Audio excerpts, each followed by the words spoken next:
Have you gotten tired of sitting in your home under lockdown and want to pretend like you're on a road trip with your friends? Do you find yourself fantasizing about being bullied by your absolute unit of a friend? Well, in Final Fantasy 15, you get to do all of those things and ride chickens, and today, I'm reviewing this masterpiece. This game started development in 2006 and was finally released in 2016, a full decade later, receiving great reviews from most game critics because this was a game they could actually play without needing to get good. Final Fantasy 15 is a game about exploring the world with your best buds, going on camping trips, and slaying monsters while your character Noctis is on his way to go get married. There is a plot involving a weird microorganism turning people into demons, but this plot isn't very well explained until the end of the game, and it gets pretty confusing. And that's okay, since the real reason to play this game isn't for the plot, it's for the fantastic camping and fishing you do in the game. While the other Final Fantasy games are RPGs with some flavor, Square Enix is really branching out with this game and made it a camping simulator. Sure, there's demons, monsters, airships, and a loosely defined plot, but Noctis' real special ability isn't that he can teleport or use a magic crystal, it's that he can ignore destiny while he goes fishing instead of saving the world. The fishing mechanics are surprisingly complex, where you can select different types of lines and lures to attract different fish and improve your fishing level. You have to aim your cast where the fish should be, and eventually you inherit your father's yacht and can use the radar on it to go fishing in the deep sea. In fact, Noctis loves fishing so much that after he does the magic thing with the crystal at the end of the game, he goes on a 10-year-long fishing trip instead of banishing the demons.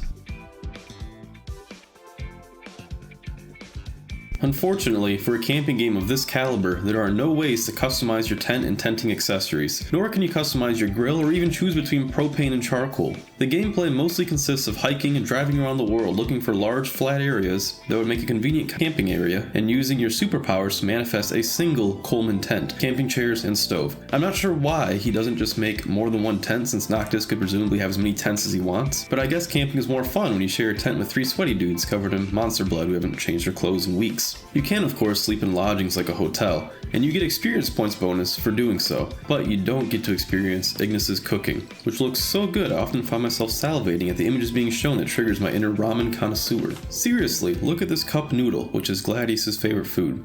You can smell the sweet aroma of behemoth meat and styrofoam. You can taste the salty cardboard flavor of the noodles, and the sour tang of the gently aged vegetables you bought over a week ago and stored without refrigeration in the trunk of your father's car. In my playthrough, I fed Gladio nothing but cup noodles, which made me wonder, how does he keep his physique while subsisting on a diet of cup noodles?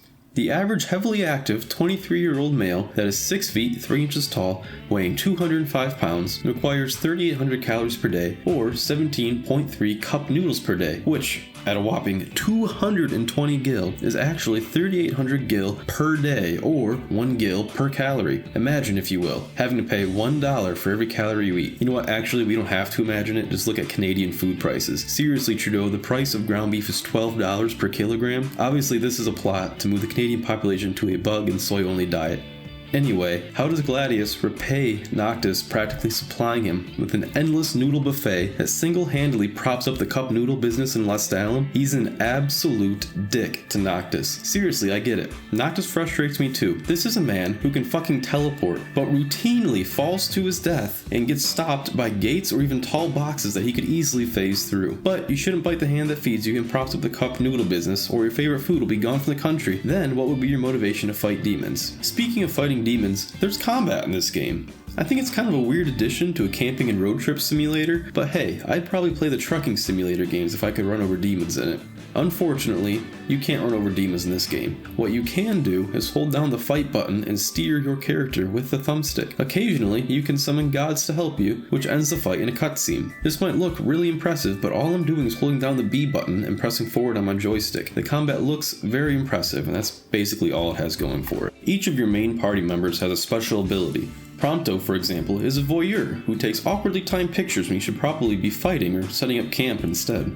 Ignis is like Gordon Ramsay without the attitude and without the eyesight, who can make a gourmet meal out of cup ramen and some monster meat, as previously mentioned. Gladius is an expert survivalist, which means he is very good at finding items on the ground, which in real life is surprisingly difficult, especially when you're outside. Seriously, everything on the ground in tall grass is difficult to spot, especially while fighting or running around. I was 4.5 years late to play this game. Most mostly because I heard combat was really boring. And while that is true, the combat is very fun to watch thanks to cool moves being performed by everyone and the interesting monster design. I enjoyed the game. The graphics have held up very well over the years. Buy it on sale or download it for free. I highly recommend playing the sequel to this game, Hunter: Call of the Wild, which released a year later in 2017 and improved on many of this game's base mechanics, but unfortunately dropped the colorful cast in favor of a first-person experience with better combat and stealth elements. Overall, I rate this game a cup noodle out of a Coleman 10.